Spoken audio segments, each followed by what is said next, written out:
Salut à tous. Aujourd'hui nous allons parler du cancer du sein. Qu'est-ce que le cancer du sein? Cette pathologie se développe à partir des cellules de la glande mammaire. On parle d'adénocarcinome. Une cellule de la glande mammaire se transforme et se développe soudainement de manière anarchique. Les cellules qui en résultent prolifèrent sans s'arrêter et peuvent migrer dans d'autres parties du corps. Ce sont alors des métastases qui peuvent atteindre les os, les organes comme le foie ou les poumons. Facteurs de risque. On distingue plusieurs facteurs de risque du cancer du sein. Les premiers sont fréquents, mais ont une faible contribution dans le développement du cancer du sein. Par exemple, le fait d'avoir eu ses règles tôt, d'avoir une ménopause tardive, de ne pas avoir eu d'enfant ou plus tardivement ou encore de ne pas avoir allaité constituent des facteurs de risque modérés. Autre facteur de risque fréquent, mais relativement faible en termes d'impact, le fait d'avoir suivi un traitement hormonal contre la ménopause, le surpoids, l'obésité et la sédentarité, ainsi que la consommation d'alcool.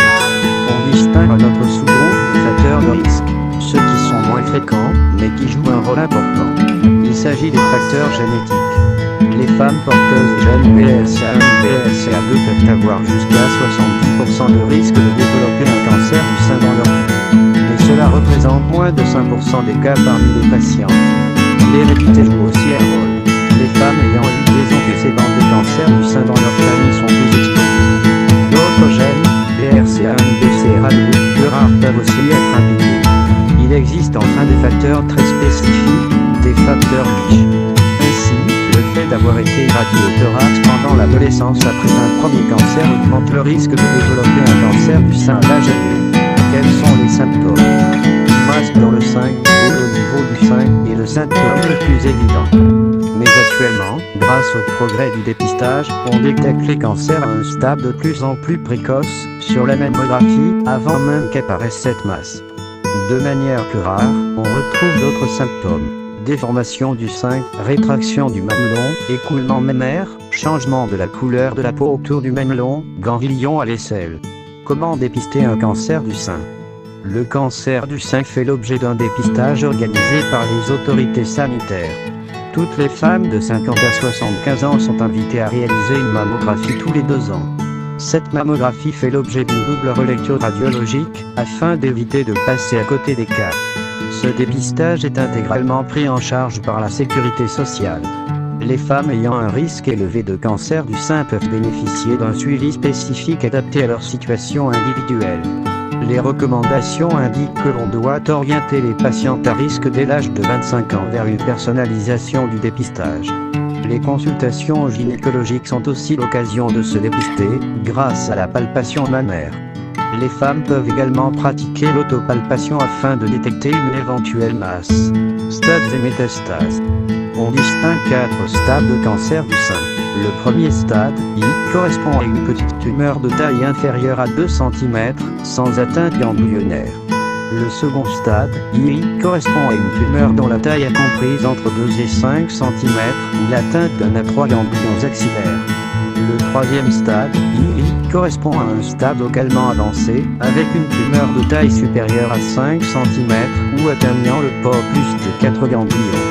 Le quatrième stade, IV, correspond au stade métastatique. Les cellules cancéreuses se sont propagées dans d'autres organes, tissus d'os, et ont formé des métastases. Attention, il y a souvent une confusion entre le stade et le grade. En effet, le stade indique l'extension de la maladie, la taille des tumeurs, tandis que le grade désigne l'agressivité de la tumeur. On distingue 3 grades. Le premier correspond aux tumeurs les moins proliférantes et le troisième, aux tumeurs les plus agressives. Ainsi, on peut avoir une toute petite tumeur mais très agressive. Traitement. Comment soigner un cancer du sein? Chirurgie. Ablation du sein. Le premier traitement proposé aux femmes atteintes de cancer du sein est la chirurgie. La tumeur ainsi que les ganglions axillaires sont retirés. On fait de moins en moins de curage axillaire. On retire le ganglion sentinelle, dans lequel se draine la tumeur. L'ablation du sein, mastétomie, n'est pas systématique. Cet acte dépend de la taille de la tumeur. La tendance actuelle est plutôt aux interventions sur petites tumeurs, on pratique moins de mastectomie. Si une mastétomie a dû être pratiquée, la chirurgie de reconstruction s'est maintenant beaucoup développée. Radiothérapie, autre traitement local régional. La radiothérapie, qui vient en complément de la chirurgie. Cet acte a systématiquement lieu lorsque le sein est conservé, afin de traiter le reste du sein, mais peut aussi survenir à la suite d'une ablation. Traitement anti-hormonal. Sur le plan général, des traitements adjuvants sont administrés afin d'éviter une récidive et la prolifération de cellules cancéreuses métastatiques. Un traitement anti-hormonal est prescrit sous la forme de comprimés. Il s'agit de bloquer la production d'estrogène, sachant que les 2/3 des cancers du sein sont hormonodépendants. Chimiothérapie ou chimiothérapie est nécessaire en cas de tumeur plus agressive, d'absence de récepteurs aux hormones sur la tumeur, d'atteinte des ganglions. Les effets secondaires de la chimiothérapie sont perte de cheveux, baisse de l'immunité, fatigue importante, ménopause précoce. Il faut compter environ 6 à 8 séances espacées de 3 semaines. Par ailleurs, les chimiothérapies préopératoires peuvent être administrées afin de réduire la taille de la tumeur, pour éviter l'ablation du sein, ou pour les tumeurs les plus agressives. Thérapie ciblée. Enfin, les thérapies ciblées peuvent être prescrites en complément de la chimiothérapie, mais elles ne s'adressent qu'aux femmes atteintes de certains cancers du sein, le HER2, qui représente 12 à 15% des cas. Les traitements personnalisés, quant à eux, constituent un espoir de la médecine moderne. Mais dans le cancer du sein, ces traitements en plein développement sont pour le moment surtout utilisés dans des formes avancées de la maladie. L'immunothérapie n'est pas encore très développée dans le cancer, l'après-cancer du sein. Reconstruction mammaire. La chirurgie plastique et reconstructrice, de plus en plus souvent conseillée après l'ablation d'une tumeur, permet d'offrir aux patientes une aide considérable en retrouvant une poitrine proche de celle qu'elles avaient avant l'intervention. De plus en plus de services de cancérologie intègrent dans leur équipe un chirurgien plasticien afin de conseiller aux patientes une reconstruction mammaire dans les meilleures conditions. Le cancérologue et le chirurgien plasticien collaborent ensemble à cette étape importante pour la femme. Le chirurgien conseillera la patiente en fonction du type d'intervention effectuée, du traitement post-opératoire, de l'état de la peau et des muscles, évolution et pronostic. Peut-on guérir du cancer du sein ? Le cancer du sein est un cancer de bon pronostic.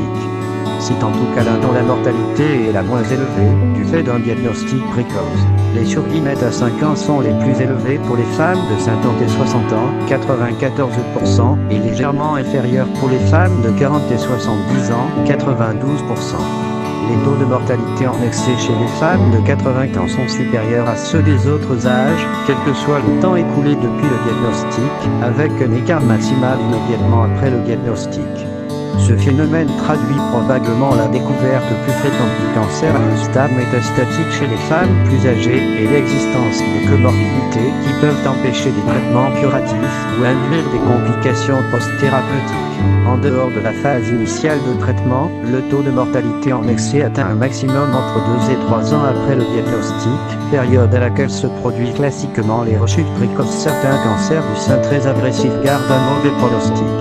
Et les cancers au stade 4 restant incurables, sauf dans des cas rares. Il reste encore bien des progrès à faire. Merci à tous pour votre écoute, bonne santé à tous et à la semaine prochaine pour une nouvelle vidéo.